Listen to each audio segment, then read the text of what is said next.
Hi, I'm Sian, one of the news editors at Manx Radio. Now, as the dust settles on this year's budget, lots of you have been asking whether this year's announcements are actually going to make you better off. Well, this morning, Treasury Minister Alex Allinson joined myself and Ben on Manx Radio Breakfast to recap some of those big announcements and answer some of your questions. And as the dust settles on this year's budget, do you think this year's announcements are going to make you better off? On Tuesday, Treasury Minister Alex Allinson announced the higher rate of income tax would be reduced by 1% to 21%, while the personal allowance is increasing by £250 from April. But there were concerns over healthcare spending, the future of the triple lock, and the transparency of the budget process itself. Well, Minister Allinson joins us in the studio this morning to answer some of your questions. But first, Minister, 2 days on, you've obviously heard what your Tynwald colleagues had to say about the budget. I'm sure you'll have started to hear from the public as well. What has that feedback been like? More am I. I think the feedback in the main has been positive. As you say, there were some people who have questioned the whole budget process, and that's an ongoing thing. We've got a committee set up to look at that. But I think most people see what we're trying to do. It's trying to put money in people's pockets. It's trying to instill consumer confidence and business confidence. And I was at a breakfast budget meeting yesterday with various business leaders, and they welcomed it. But again, they still had some of those issues like connectivity, like the drawdown on reserves, like where the nation was going in terms of our overall position in the world. And so I was able to answer that. Overall, I think, as we've survived a couple of years of high inflation and high interest rates, we're now seeing some light at the end of the tunnel. Government's role is really to create that environment to allow economic growth and allow people to prosper. Now, before you even got as far as your budget speech on Tuesday, there were some protests from some of your colleagues. They didn't even want the budget to go ahead because of how late the Pink Book had been finished. Can you understand those concerns? I can. I think there has been increasing questioning of the overall budget process, and as I said, we've got a committee set up now to look at what other nations do and how we can make it better and more transparent. But at the same time, obviously in a very unusual position, a week before the budget, we had a debate about the triple lock, which was part of the budget. And when the majority of elected members in the House of Keys voted that they didn't want the triple lock to be taken out, then I had to change the Pink Book. So it had to go in. It went in half a day late. Some people said that wasn't enough time. And so they didn't want the budget to be moved at all this month and wanted it to be delayed. That has knock-on problems because obviously people need to know what the NI rates are going to be, what the tax rates are going to be, what the benefit rates are going to be. That all needs to be programmed in so it can be paid out. And so delaying the budget would have caused problems, I think, for businesses and for government. So I'm glad that we got that debate, that I can come on these programmes and talk about the budget rather than keep it secret for another month. What would have actually happened if that hadn't been able to go ahead? That's a very good question. I think you talked about that yesterday. It was really interesting. This is my third budget. My first budget, I was given this folder by the Treasury staff, and they said, Minister, look at the back page. And in the back page, there's an emergency motion. So if our budget is not passed, for whatever reason, by Tynwald, we bring an emergency motion which basically carries on the previous year's budget. And when you look at some of the other countries, so in America, they debate their budgets for months, and sometimes they get a deadlock. And so they go into close down. They stop paying people. They stop paying benefits. They stop paying staff. We would never be in that situation. But it is part of our democracy that people can object to the budget, and 8 people did in this occasion for very different reasons. Now, in terms of some of the concerns about the budget process itself, one of the ideas that we hear about is you publish the budget and then would debate it the next month. You did announce this year the plans to change the triple lock ahead of the budget. Why was that? Because I wanted that conversation. I wanted that openness and that transparency. Actually, this time last year, at last year's budget speech, I did state that we'd be looking to end the triple lock. I did state the pressures that was putting on the NI fund, and then we had a debate in Tynwald towards the end of last year. We presented a whole load of scenarios. We made it quite public that if we do nothing, the NI fund is in jeopardy and will run out by 2047. I then proposed that we would do something and we bring it into this budget. Members decided that was too soon and they wanted more time to think about it and a public consultation. We will do that. I've got a motion coming back in Tynwald. But again, if you have this openness, transparency, this discussion, it can delay things coming forward, and sometimes people don't want either changes in benefits or changes in taxation. That's democracy for you. But on the other hand, as Treasury Minister, I have to balance up people who want to spend more and people who want to spend less. Now, I think it's fair to say this year's budget has been met with less controversy than last year's budget that increased to the higher rate of tax. I think it's fair to say, Minister Court, a lot of people by surprise last year. And actually, the Chief Minister, after last year's budget, said that perhaps was the case. It could have been communicated better. Perhaps the ground laid a bit more clearly for that in advance, and that communication just had to be better. So, do you think communication has been better around this year's budget? I think that's for you to judge rather than me to preach. I mean, the fact I'm on this programme, the fact that we've been trying to get the communications out, not in terms of spin, but just getting the key facts out. Last year's budget was a reaction to a huge overspend through a whole range of departments, especially health and social care, but also education, Department of Home Affairs, DOI. And so we needed to make sure that we had the financial resources to meet that. This year, I think, is a budget more of optimism, that we've got through that period, but we still have to be realistic. And a lot of people, when we did all the road shows last year, were saying government has to live within its means. Government can't keep on spending and taking money out of people's pockets. That's why this year we've brought in scrutiny committees. We've been publishing every quarter exactly where we are in terms of the budget. So if we have got an overspend, people know about it beforehand, and we can do something about it beforehand rather than just wait until the end of the year and do a supplementary bid. So we are trying to get that transparency, but also that fiscal discipline.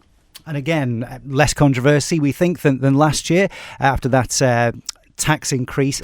We are 18 months away from the next general election. So sort of cards on the table, and one of your MHK colleagues did mention this in Tynwald, with 18 months to the next general election. How much does that play a part in how you present and what you put into the budget? The populist aspect. Yeah. I mean, that's a very good question. I'll be honest with you. We wrote this budget October, November last year when we had lots of uncertainty, political uncertainty, economic uncertainty. We were still going through the VAT sharing recalculation with the UK, and so we had to be realistic. I do budgets not for political reasons, but for financial stability and certainty. It's easy for me to say, but that is the honest truth. But I think you're right. As you get closer to an election, we're still 17 months away, but people have already been talking about it, this summer. As you get closer to election, it gets harder and harder to do some of the more difficult decisions and the more radical changes that I think we need to do, whether that's ending the triple lock, whether that's looking at our benefit system, whether it's looking at our spending and where we prioritise that. So it gets harder for me. I think it gets harder and more challenging for members. Well, you're with us until around about 8:30 this morning. A lot of questions we put to you already, but now over to you. Listening to the Treasury Minister, is there anything you'd like to ask Alex Allinson? We've already got some texts and emails, but 166 177 studio@manxradio.com if you'd like to put any of your questions forward, and we'll get some of those in the next couple of moments. Stay with us. Already, Sian, we have a number of questions coming in. Yeah, B says, it's a major worry to all business-minded people, the amount of money that has yet again been taken from reserves to prop up the economy. No wonder the island's people will feel better off, but it's raiding the family silver. That's scary. What are your thoughts on those comments, Minister? And that's been a constant worry, and actually that was mentioned during the debate. What we're doing, as with any large business, is using an overdraft facility. So each year we have a balanced budget, but particularly over the last 5 years, we've needed to balance that by drawing down on reserves. A lot of that drawdown is actually in the interest we make on those reserves rather than the absolute reserves themselves. So I have been asked, is the island going bust? No, it's not. We still have £1.86 billion in reserves. But what we're doing is trying to use that to balance the budget. And what we show in the 5-year medium-term financial plan is coming much back onto a balanced budget, but still being able to invest in infrastructure, in education and health, and in the local economy. G asks a question that we've had quite a few people asking questions along this lines about the changes to the tax rate. G says the tax rate went from 20% to 22% to help health, but it's only gone down to 21% with a health levy to be debated. So are we really better off? I think we are. When you look at the various scenarios we've modelled, and we do quite a lot of modelling, because we've reduced the tax, because we've increased the personal allowance, because we've looked at the lower NI thresholds, because we've looked at child benefit thresholds and benefits in general. A family with 2 kids who are both working will be about £1,000 better off. I need to make sure that people feel that. And this year is all about delivery. So yes, we are putting more money into health. We are putting more money into education. We are putting more money into roads. I want people to see where their taxpayers' money is going and see the benefit of the budget, but also the economic strategy and the Ireland plan that we're putting into place. More questions to get to, but let's just quickly stay with Healthcare, Minister, because obviously Manx Care, the funding, the budget, the overspend, etc., etc. We've been talking about that almost on a daily basis for several months now. Where are we at with Manx Care and their budgets, and are you happy with the current position? I'm not happy with the current position because Manx Care was created to improve quality, improve services, but also stick to a budget.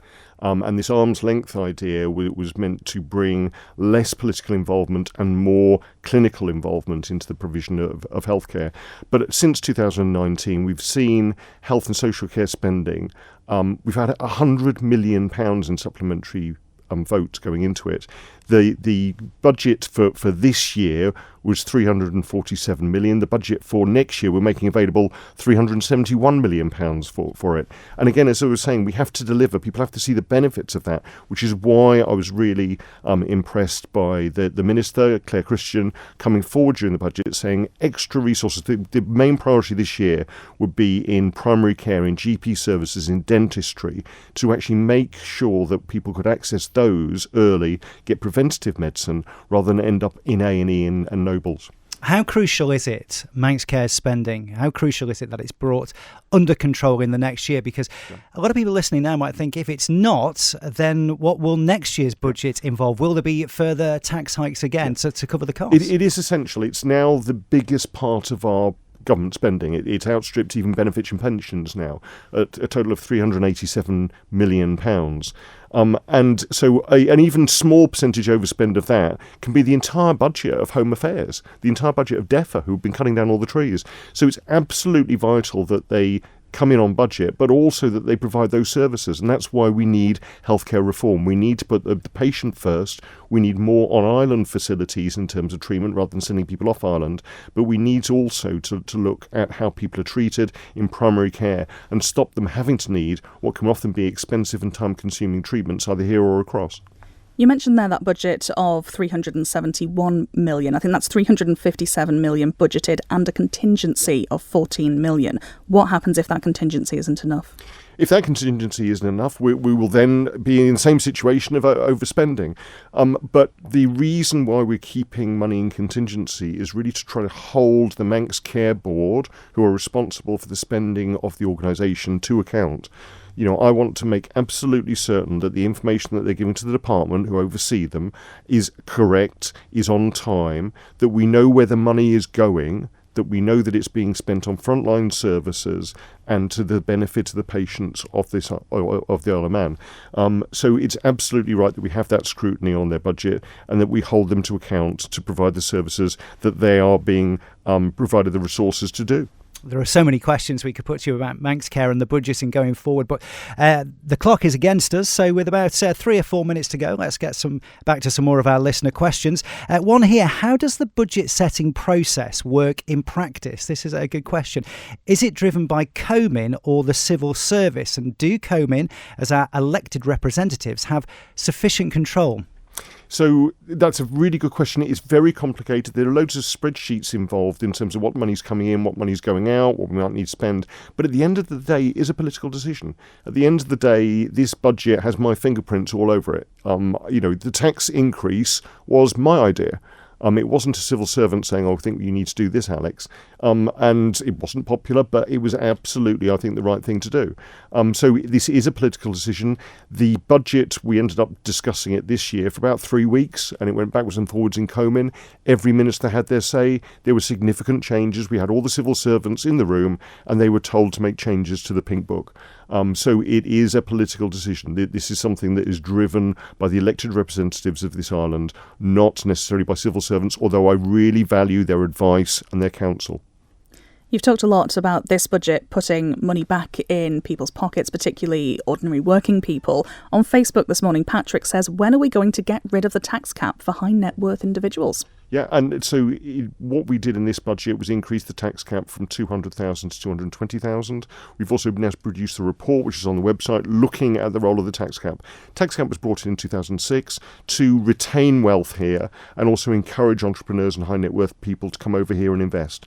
What we're doing at the moment is working with the Department for Enterprise to see, actually, that was then, this is now. What do we need to do to drive inward investment, to get people to come over here, start up companies, start up hospitality industries, invest in the infrastructure of the island? What can we do to get that inward investment that we need? And there are a range of things like that we can do, looking at other jurisdictions, but we need better ways of doing it rather than just the tax cap. And one final question for this morning. It comes from a Douglas resident, and I suppose this goes back to communication. Why don't we have a chat window on the government website? We could do with one or two people behind it, and perhaps you transfer to the right person to talk to. I suppose this is saying that actually, when you present the budget, a lot of people may have lots of questions, because obviously it's very, very complicated, difficult to understand. Actually, something in terms of contacting government really easily with specific inquiries. Any thoughts about that? Yes, so one of the parts of this year is driving efficiencies and productivities, which sounds very political. It's making it easier to react with government. So it's looking at the government websites, looking at the way people interact with government. It's bringing in chatbots. It's bringing in all these sort of things. And there's £5.3 million through the Transformation Fund to drive that innovation, that digitalisation in everything we do. But also, it is very much the human face. So we will be going out for road shows again this year. We will be having government conferences. I will be coming on Manx Radio, I'm afraid, talking and listening to people's questions, because it's important that politicians on the Isle of Man are accessible, but also actually accountable for the actions we take and the decisions we make.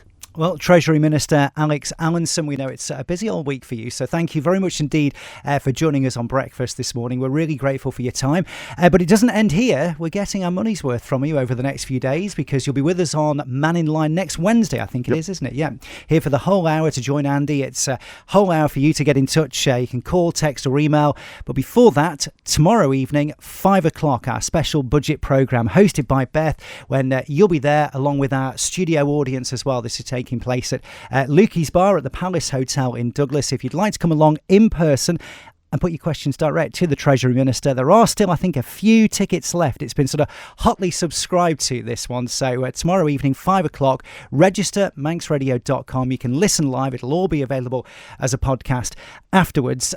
Just quickly, do you sort of relish these opportunities to actually sort of, people look you in the eye direct and answer their questions? Yeah, because again, I know it sounds trite, but it is a real honour and privilege to be Treasury Minister for such a great country. And part of that role is explaining things and answering questions. People might not like the answers, but if I can at least explain it, I think people will understand where we're coming from. So again, really grateful to Manx Radio to give me that platform, but also enable that ongoing discussion. And again, that's not just for this week. As I said, there'll be road shows, there'll be other ways of interacting with the public, as we go through the coming year. All right, Alex Allinson, thanks very much indeed for joining us this morning. You can read much, much more about this year's budget at manxradio.com. Thank you for making it to the end of the Manx Radio newscast. You are obviously someone with exquisite taste. May I politely suggest you might want to subscribe to this and a wide range of Manx Radio podcasts at your favourite podcast provider, so our best bits will magically appear on your smartphone. Thank you.